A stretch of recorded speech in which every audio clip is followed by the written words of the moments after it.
Cuso. No life. Y'all my time now. That's right. First off, from the mighty lion, I ain't got time to be bullshitting. Call a bitch and I beat it up. Then after that, I tell a good riddance. Big hammer, my kind of size. What is going on, kings, queens, noobs, and plebs? Before we start this one, I have to give a little bit of a confession. This episode here is going to be sort of a bonus one. I wasn't going to originally drop this, but I can't just leave you guys with nothing. I normally put an episode out twice a week. It's been a whole week since my last episode, which did very well. Once again, thank you everybody. So this one I'm sort of putting out is a bonus episode before I take a little bit of a hiatus. Now, the reason I'm taking a hiatus is because I'm working on another project that's going to take a little bit more of my time. So what I normally did was I guess focusing on the podcast, and then I would upload all my podcast episodes to YouTube. Now that's what I've been doing ever since I started back in early July. But now I'm going to be doing sort of the opposite, where I'm going to be focusing on the YouTube aspect and then transforming those YouTube episodes to the podcast. So there's a lot of different things I want to do. I want to mess around with some animations, with learning how to edit and doing all of the different type of stuff. But the channel and the show is going in a much different direction, and I really think everyone's going to enjoy it. I really think you're all going to enjoy it. So for those of you who have been listening on the podcast consistently, nothing's going to change as far as the content goes. You're still going to be able to hear everything that I'm doing. However, you're going to get a much better experience looking on the YouTube from now on. So I'm going to take a little bit of a break, maybe like 2 weeks or so. I need to get some things together. I need to get all my editing software, and I need to learn how to do some things. And then we're going to be ready to go. And it's going to be better than ever. I know I already dropped sort of a season 2. I guess season 2 is going to be short, and we're going to come right back with season 3. But let's get into this episode. So during quarantine, even though I wasn't really quarantined, I wasn't quarantined at all. I still had to work throughout the whole quarantine. I'm what you call a quote-unquote essential worker. But during the quarantine time, I rewatched all 12 Star Wars movies in order. I did it in order. And of course, I've seen all the Star Wars movies multiple times. I've seen some more than others, but I've seen them multiple times. But this is the first time that I had ever watched them from beginning all the way to end. In chronological order, not release order, chronological order. And now I finally feel ready to be able to rank all of the movies in order. And I'm going to try to give a thought out but short synopsis on why I liked or disliked a certain movie. Now, I just want everyone to know, warning once again, just like my Spider-Man episode, warning once again, these are all my opinions. You are allowed to disagree. That's cool, that's fine. But I hope at the very least you listen to my reasoning. And I'm going to attempt to be objective and as non-biased as possible. Actually, the movie that I have number 1 actually isn't my favorite movie, and one of my favorite movies actually isn't even in the top 4. So I'm going to try to be objective and non-biased as possible. So let's get into it. So starting off with number 12, starting off with the worst Star Wars movie, goes to Star Wars Clone Wars. Okay, the Clone Wars, the show, is incredible. Sort of fell off towards the end. I mean, I don't mean with the last season, but before it started to fall off a little bit, get a little repetitive. But Star Wars, the show, Clone Wars, the show, is incredible. However, the movie was not.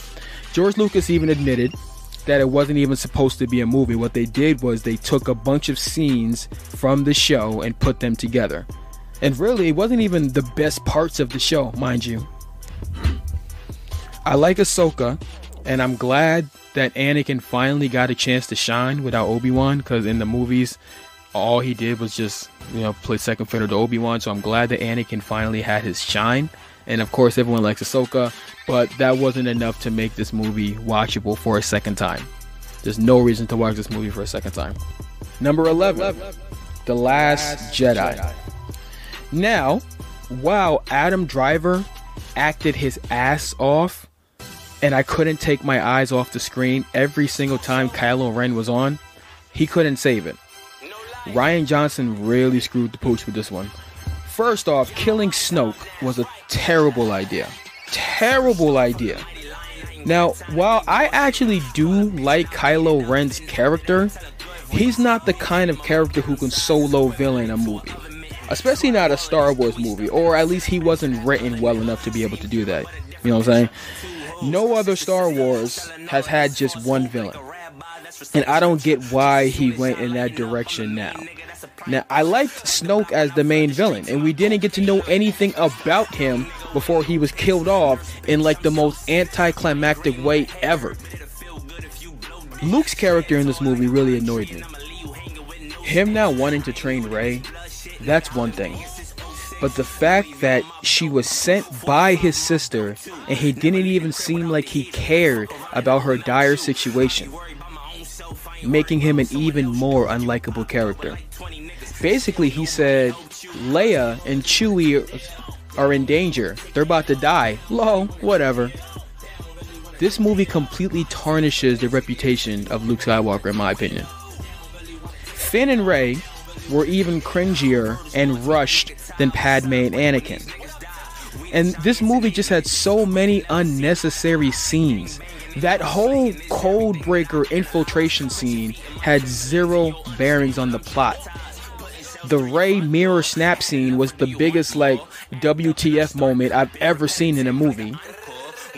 Now, there were a couple good scenes, all of which included Kylo Ren, but there were too many flaws to get over. One positive thing I'll say about this movie though is the Kylo and Luke standoff at the end is probably my second favorite Star Wars moment ever. The acting in that scene from Adam Driver gives me chills almost every single time I watch it. Number 10, The Phantom Menace. When the movie came out, I absolutely loved it. It was actually the first Star Wars movie that I had ever seen. However, I was in 6th grade, and watching it now as an adult, I see a ton of flaws that I didn't see when I was a kid. Firstly, I don't have an issue with Jar Jar the way a lot of people do, even though I do feel like it was a veiled and a bigoted stereotype of the Caribbean dialect, even down to the long hair or his ears. He was nowhere near the worst part of this movie. This movie spends so much time on things that no one cares about. Go back and watch the movie and stop it at an hour mark and ask yourself, if the movie started right here, would I have missed anything? A movie should never have that much dead time. It's insulting to the audience. The majority of this movie is Jedi killing really, really dumb comedic relief droids, trade disputes, and Senate negotiations. The pod race, while cool, and I do understand why they did it, it took way too long. Now, I understand why they did the pod race. Basically, it was a way to show of how naturally gifted Anakin was. So I understand why they did it, but it just went on too long. It was nearly 15 minutes added on to an hour of trade disputes and politics, once again, that no one cares about. Finally, everyone knows that Darth Maul is a badass, okay? We can all agree on that. But he wasn't enough to save this. I even looked up the screen time, and Darth Maul had 6 minutes of on-screen time. Now, if you want to put that in perspective, Shmi Skywalker, or Anakin's mom, had 7 minutes of screen time. So Anakin's mom was in the movie longer than Darth Maul was. And also, that whole thing about how Anakin was conceived by the Force is stupid. It's stupid, and I'll just leave it at that. 9. Attack of the Clones. I want to put this higher. I really, really do. However, I don't want to fall into the trap that my buddy Justin has. So everyone remember I did a interview with J Talk Socials, my boy Justin, And episode 1, The Phantom Menace, is actually his favorite movie, his favorite Star Wars movie. And he thinks, because of Darth Maul and because of those scenes, he thinks it's the best movie. And I don't want to fall into that same trap. I'm trying to look at this objectively. And I don't want to let a few good scenes cloud my judgment. Objectively speaking, even though this movie has some of my favorite scenes in all of Star Wars, the movie as a whole isn't good. Darth Tyrannus is my number 1 favorite Star Wars villain by far. He bodies Obi-Wan.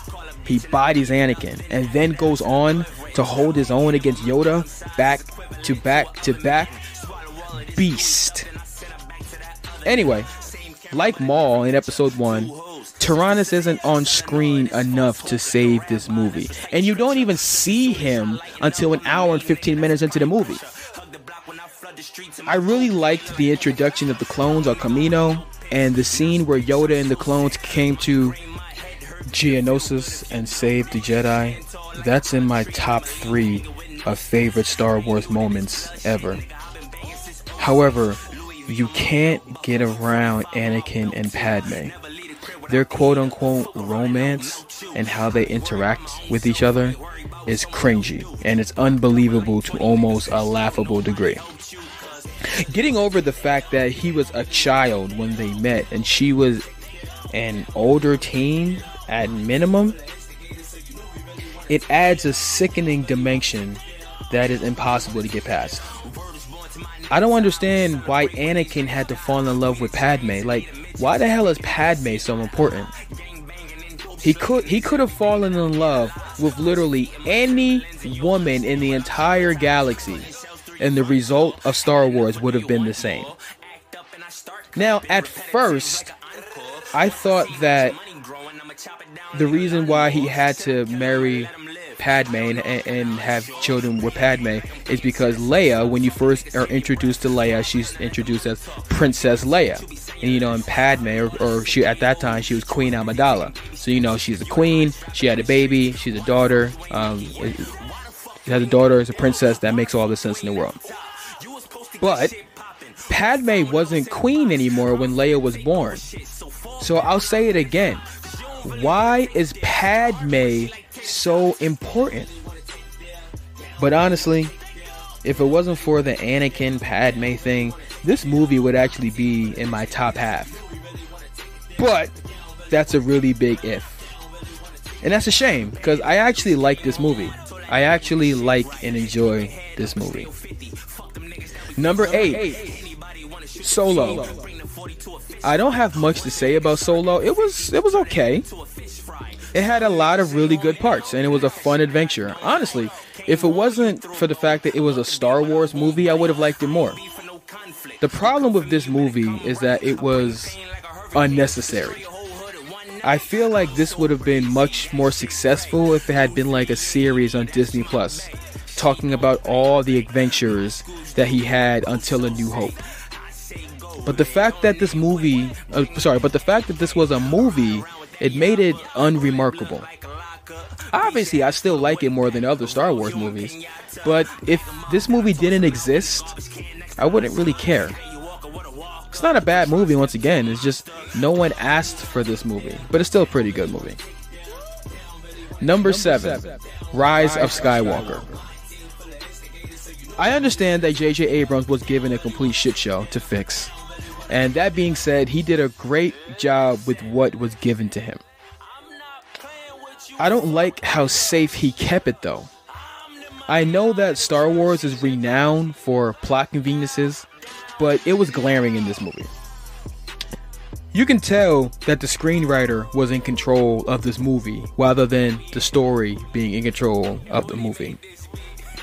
I really don't like the fact that Rey is a Palpatine. It's just dumb and it's lazy. And I said that when the movie came out, but I believe it even more now, because if you remember, Daisy Ridley actually came out with an interview that she did, and she blatantly and clearly said that they had no idea what to do with Rey.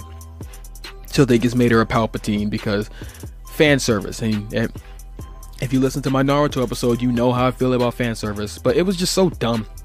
Like, how do you not have a story for your main character? But I don't like the fact that Rey is a Palpatine. It's lazy, it's dumb. I don't know why Sidious even had to be in this movie.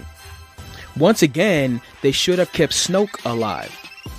In The Force Awakens, when Rey touched the lightsaber in Maz's palace, you hear Obi-Wan's voice in the background. And I thought that she was going to be a relative of his.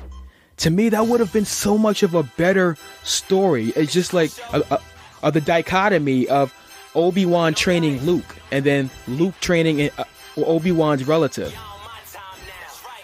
Also, it would have made Kylo's redemption much more meaningful. You know, the Anakin descendant and the Obi-Wan descendant teaming up to take down the dark side. That would have been so cool.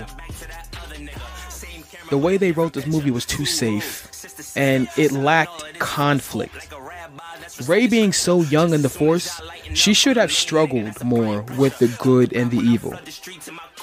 One thing that I would have changed, that if I was writing this movie, I think that Chewie should have died in that explosion, because it would have created greater conflict between Rey and her friends. Them seeing that Rey can't control her powers would have made a conflict in the group. Also, that inner conflict and regret that Rey would have had, and to see her sort of struggle with that inner battle within herself. Then there could have been a great scene, you know, because, well, like I said, with me writing this, I would have had her be an Obi-Wan relative, and then there could have been a really cool scene where Obi-Wan's ghost has a heart-to-heart with her and brings her to the light side path. Plot conveniences aside, I actually loved this movie all the way up until the end. The end of this movie was infuriating. It made Rey look like a weak character, and to me, it set female leads back a ton. After everything that Kylo Ren has done, the planets that he's blown up, the billions, probably trillions, probably more people that he's murdered when he's blowing up planets. After all of that, she makes out with him? Are you serious? Y'all not y'all not serious, right? I guess so. Number 6, A New Hope. Okay. I know this one is going to be the most triggering for many people, but please don't let the number fool you. Everything here and up are movies that I consider to be good, okay? Now, I was going back and forth between which one I was going to put 5th and which one I was going to put 6th. Ultimately, what separates them is the action factor. The action in the movie that I have at number 5 has more action than this movie, and that's really the only thing that set apart 5 and 6. That being said, this movie is absolutely iconic from beginning to end. The movie has great pacing, believable characters, and a straightforward plot. The problem with this movie is that it suffers from problems that isn't really its fault. Being the first movie, it suffers from unanswered questions and questionable decisions that the prequels created for it. For example, I don't understand the whole point of the whole Luke and Leia are brother and sister and Darth Vader is their father and keeping that whole thing a secret. I don't understand the point of the whole secrecy of it. If anything, it would have been beneficial to Luke and Leia to know this stuff. Also, the movie has a villain problem, and you would think and you really wouldn't think about it, you know, being the fact that it's Darth Vader, but A New Hope has a really big problem with its villain. If you rewatch this movie, you'll see that Darth Vader isn't the main villain. He's kind of like a side villain. The main villain in this movie is the Empire itself, which ordinarily wouldn't be a bad thing, but that's not how any of the other Star Wars movies are. There are so many scenes in this movie that make Vader look like a straight up punk, honestly. And it sort of makes you question your nostalgic view of Vader. There are a ton of times where Vader complies with Imperial officers, Tarkin especially. And there were a couple times where Tarkin straight up bosses Vader around. To me, it makes me question if Vader is really this badass villain that we remember him as. He always seems to be somebody's lackey in every movie. But this movie is iconic, and it's impossible not to love. Number 4, The Return of the Jedi.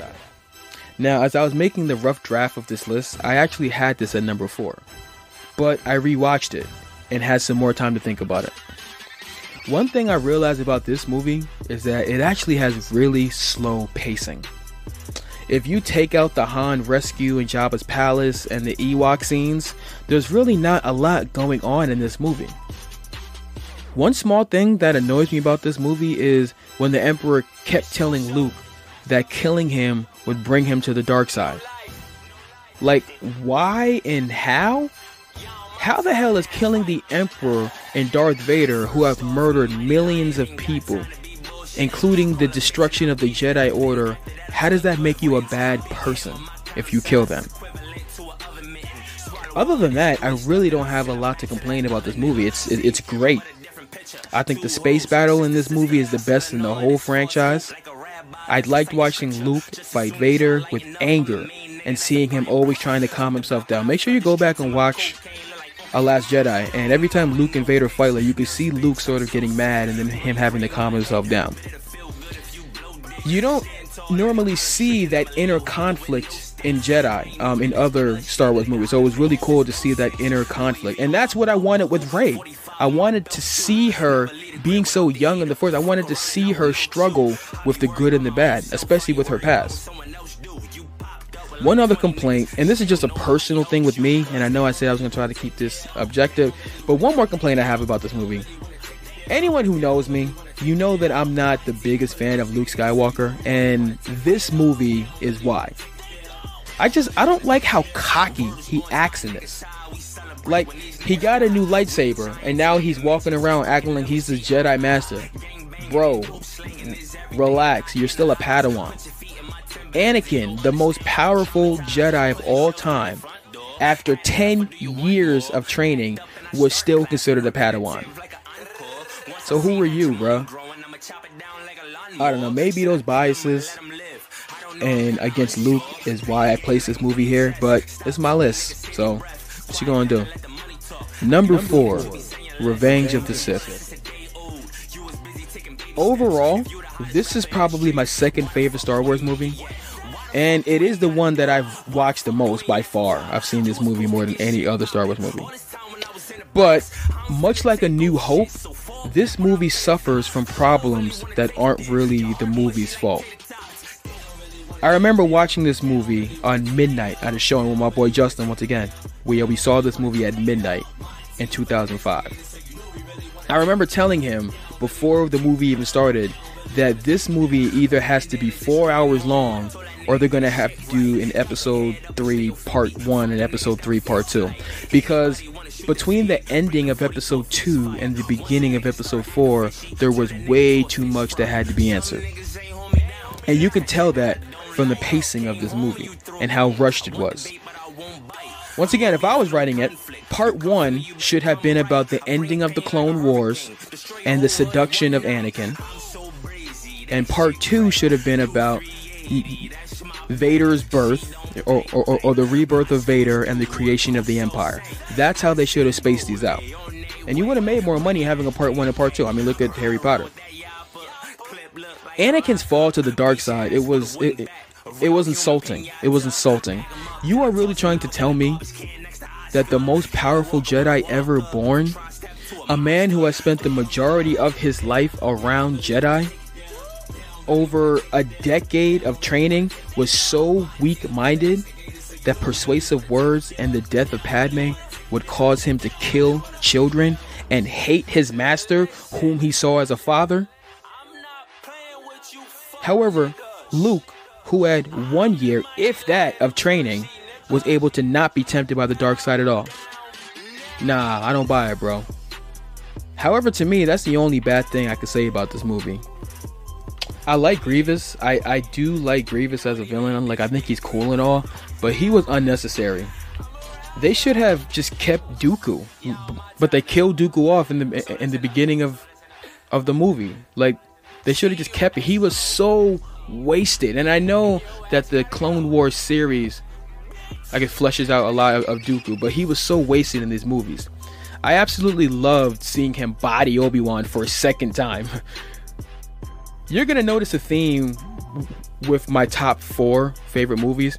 I love non-traditional endings, and I love endings where the bad guy actually wins in some way. And yeah, as you'll notice with my top 4 picks, they all have those similar themes. Number 3, The Force Awakens. I have a lot to say about this movie. I love it. It gave me so much hope for the sequel trilogy. Unfulfilled hope, obviously, but at that time it filled me with so much hope. I walked out of that theater completely satisfied. Even though the plot was just a remastered New Hope, to me it felt like a better version of the New Hope in every way. And as somebody who aspires to be a filmmaker and a director, I normally look at movies through that lens, right? I normally look at movies through the eyes of a filmmaker. I think this movie was very well written, very well directed. I think the actors were great. Something I've stated before, but I think Adam Driver's portrayal of Kylo Ren was fantastic. Kylo Ren was supposed to be young in the Force, still questioning, confused, quick to anger, unable to really process emotions. And Driver hit that on the head perfectly. A lot of people don't like Kylo though, and I think I understand why. We need to stop comparing him to Maul and Dooku and Vader. All of these Sith, like Maul and Vader and Dooku, all of them, they had decades of experience and decades of training. That's not what Kylo Ren is supposed to be. That's what Kylo Ren wants to be. The Force Awakens, in my opinion, has the greatest scene in all of Star Wars. That Kylo killing Han scene is a cinematic masterpiece. The emotional dialogue, the use of contrasting lights, the subtle changing of colors. When you look at Kylo, and it seems like he's about to turn to the light, you can see the sun brightly shining. And then the sun goes out and it turns dark. And as soon as the sun goes out, you can see Kylo's whole demeanor just change. Even watching this movie a handful of times, I still can't guess if Kylo was really having doubts or if he was being deceptive the whole time. I still can't figure it out. Watching it from a film director and a filmmaker standpoint, I get chills every single time I watch that scene. J.J. Abrams really outdid himself on that scene. Actually, to be honest, the whole Star Killer base act might be my favorite act in all of Star Wars as well. There's just so much I love about this movie that it would take... I could have a whole episode just on explaining why this movie is so great. There's one thing I didn't like about this movie though. This movie is what made me hate Star Wars fans. So if you remember one of my earliest episodes, I did a Why Star Wars Fans Suck. That episode came off of this movie. Lucasfilms wanted to give some new, unknown actors their big breaks. You know, John Boyega, Oscar Isaac, Daisy Ridley, new actors. They wanted to give them the big breaks. And then Star Wars fans personally attacked them. And it honestly made me sick. It's like, you guys know that this is a movie, right? That like none of this is actually real? Like, you guys know that, right? Don't get mad at the actors for getting a role that they auditioned for. They auditioned for this. They're actors. But if you want to hear more on that, go watch my This Is Why Star Wars Fans Suck episode. Number 2, Rogue One.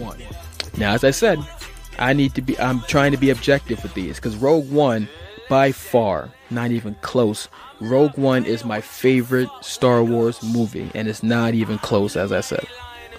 As I said before, you will notice a theme with my top 4s, and they all sort of have dark endings. I really like when movie directors take risks, and this Star Wars movie was, to me, the most ambitious by far. This movie filled a big hole. the original trilogy, A New Hope especially, doesn't do a good job in garnering sympathy for the rebellion at all. You're introduced to Leia in the rebellion in the very first scene. When Alderaan gets destroyed, you're supposed to feel bad for her. And you're supposed to feel bad for the planet, but you just don't. It actually has the opposite effect. Because Vader is such a badass character that it actually makes you kind of like the Empire. Whether you want to admit it or not, it makes you actually kind of like the Empire. And during the entire original trilogy, I sort of had no love or connection to the rebellion. I really didn't care if they won or not. But Rogue One changed that for me. Just the desperation and the effort that everyone went through to get the Death Star plans to Leia finally was able to garner that sympathy for the rebellion, because you were able to see how much they sacrificed for this cause. Also, the fact that every single main character dies makes you feel for their cause. And I was completely blown away by this movie. I was at the edge of my seat the entire time. And the ending was unexpected. I was not expecting Disney. I never in 1,000 years would expect Disney to have the balls to allow everybody in the movie to die. And, I mean, come on, that Vader scene, come on. And number one, if you've been keeping track, you already know, but and number one goes to The Empire Strikes Back. Honestly, what can really be said about this movie? This movie is, this movie not only is the best Star Wars movie, it's one of the greatest movies ever. The pacing of it is wonderful. The character growth is believable. The story is not convoluted. And it just is a perfect movie when it comes to getting you ready for the sequel. When you talk about a movie that you know that you know is going to have a sequel, you have to leave it on suspense, or you have to get people as a way to want to come watch the next movie. There are so many iconic things that happen in this movie. Even just beyond the whole, Luke finding out that Darth Vader was his father, even just beyond that. You got the Han and Cloud City. You got Lando. You got all of these different things. You got Luke meeting Yoda. You got the Hoth battle. You got all of these different iconic scenes, and none of it felt overwhelming. Every character had an equal amount of on-screen time. The stakes felt believable. The conflict felt believable. And there's really nothing more to be said about this movie. Matter of fact, I would be doing a disjustice if I tried to tell you why this movie's so great. It's just great. So that's it for this one. I really hope you enjoyed this one. Even if it is just my opinions, I hope you at least listened to my rationales of why I believe and agree with my rankings or disagree with my rankings. If you agree with them, awesome. Give it a like, give it a subscribe. If you disagree, hey, you know that you can send me a message through Anchor, or you can go on YouTube and you can write in the comments on why. Tell me why I'm stupid. Tell me why I don't know what I'm talking about. Let's talk about it. Like I said, after this, I'm taking a little bit of a hiatus, but I'm taking a hiatus to make the show better. I'm taking a hiatus so I can learn about different type of things. I can get some things prepared to do a brand new launch as soon as I feel I'm ready. I don't want to just do some half stuff. So I hope you guys are patient. I hope you guys stay with the ride, because I guarantee you it's going to be lit. It's going to be, I'm so excited about it. I can't wait to bring it to you guys. With that being said, this is your Senpai, and I'll be noticing. Clip look like a locker. Beat your ass with a wooden bat. A real human pinata. Bag him up, then I toss him out in the garbage can next to Oscar. Hey, you walker with a walker. For trying to step to a mobster. They don't really want to take it there. They don't really want to take it there. They don't really want to